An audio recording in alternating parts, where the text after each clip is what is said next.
Morning everybody, welcome to my history class again in second term. How are you? I hope you are good. So students, again I give you suggestions. Stay home, be safe, keep your distance, don't go out without any work. Stay home, stay safe. We will start with our new topic, civics part, chapter number 2, the Union Executive, in which we include the president, the vice president, the prime minister, and the council of ministers. And the civil servants played an important role in our. We will start our first topic, that is the union president. Our first question arises: who is the president of India? The president of India is Mr. Ram Nath Kovind. Please learn this question because it is the most important question of our first topic. First of all, in a brief, I will explain the role of the president. He is the head of the state, chief diplomat, chief legislature, commander in chief, chief executive. Now I will explain. Head of the union executive is the president. He is a constitutional head. But according to our constitution, the president is a nominal head. The government is effectively run by the prime minister and his council of ministers on the behalf of the president. The real executive powers vested in the hands of the prime minister and the council of ministers. Means, in a simple words बेटा, अगर मैं आपको ये समझाना चाहूँ कि president हमारे nominal head हैं, मीन्स ये एक सिग्नेचर बॉडी है. सिग्नेचर प्रेसिडेंट के होते हैं, बट हमारे जितने भी वर्क हैं वो हमारे प्राइम मिनिस्टर और काउंसिल ऑफ मिनिस्टर्स के थ्रू किए जाते हैं. तभी आपको टीवी में ज़्यादातर हर एक्टिविटी में, हर फील्ड में ज़्यादातर आपको हमारे पीएम का नाम रेफरेंस में आता है.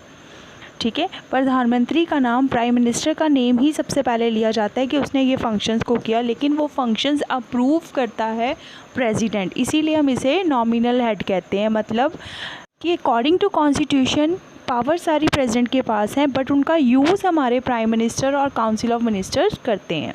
So next is election of the president. President is elected by indirect election. He is elected by electoral college. It consists the elected members of both houses of the parliament, and second one, the elected members of the state.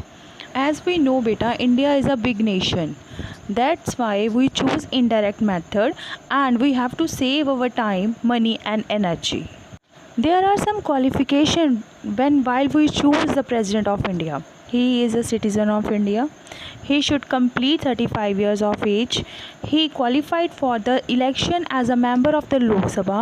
He should not hold any office of profit under the government of India, state government or any local authority.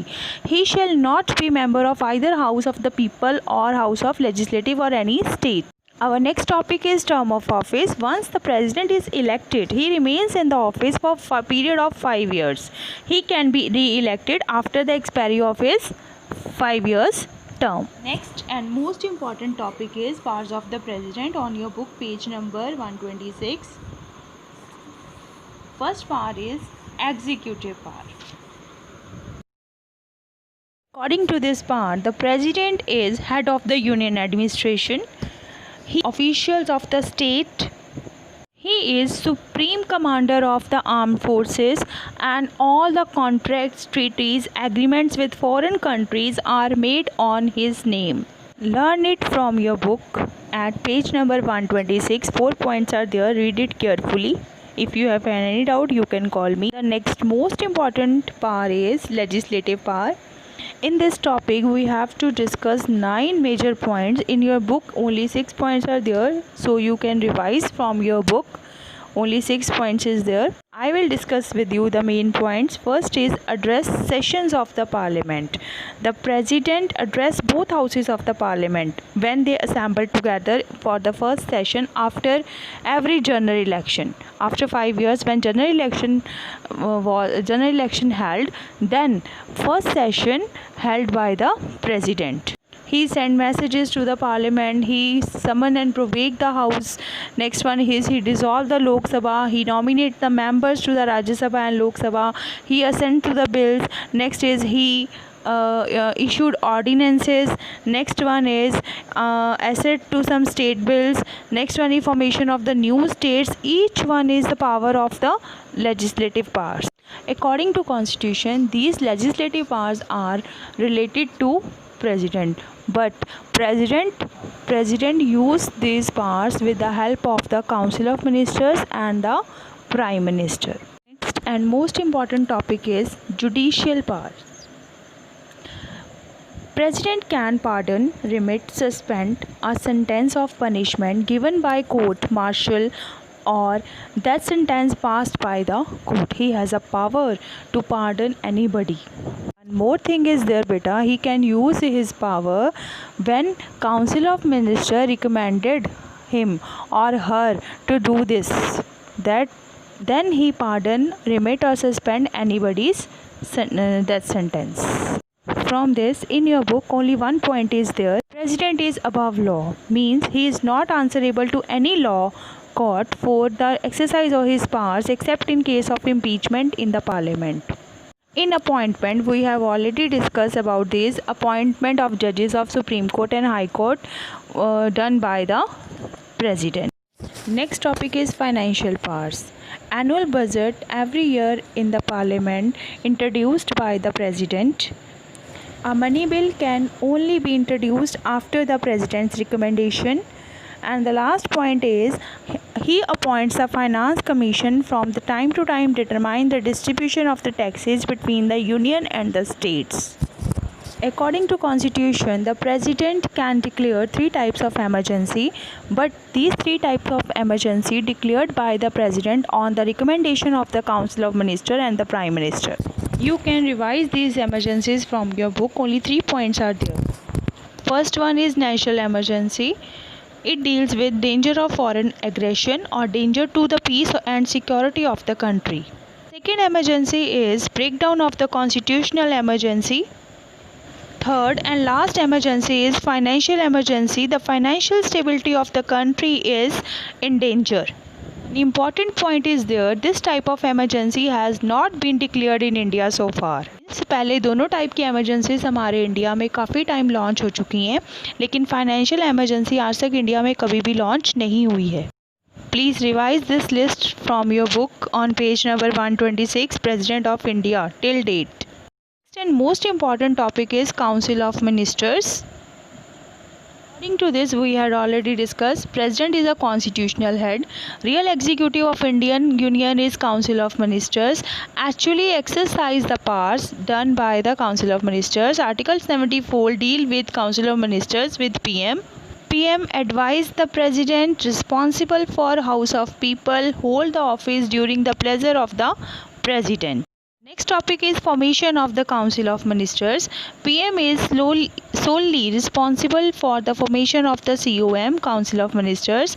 Council of Ministers will be large or small is matter in which PM decides on administrative and political grounds. There are 3 categories of ministers, means cabinet, ministers of state, deputy ministers. The next most important topic is the Vice President of India.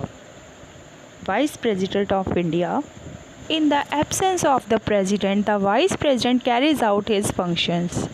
He is elected by members of both houses of parliament. He is an Indian citizen having completed 35 years of age.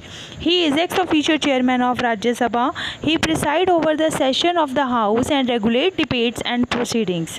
He holds this office for 5 years. He may resign before his term ends. He may remove from the office by resolution passed by an absolute majority of both of the house of the parliament. Mr. Venkaiah Naidu is our 30th Vice President of India. Our next topic is Prime Minister of India. So, my first question is, who is the Prime Minister of India? Mr. Narendra Damodar Das Modi is our Prime Minister. Appointment of the Prime Minister of India. Parliamentary government says that PM should be person who commands majority votes in Lok Sabha.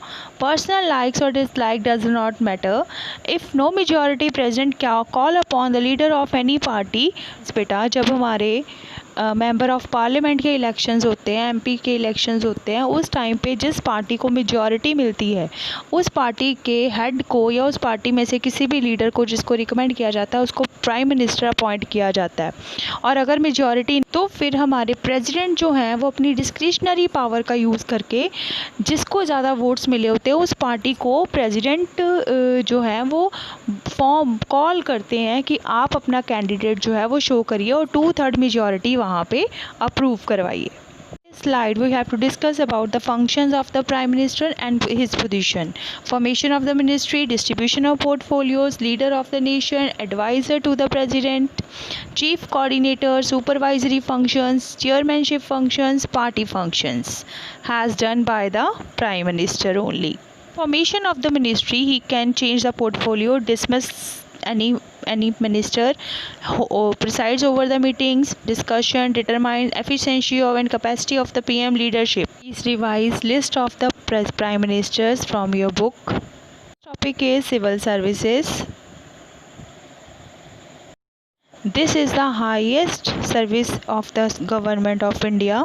Inside the government, all work done by the civil service servants, but they are not a member of any political party. They are expected to be impartial in the implementation of the policy of law.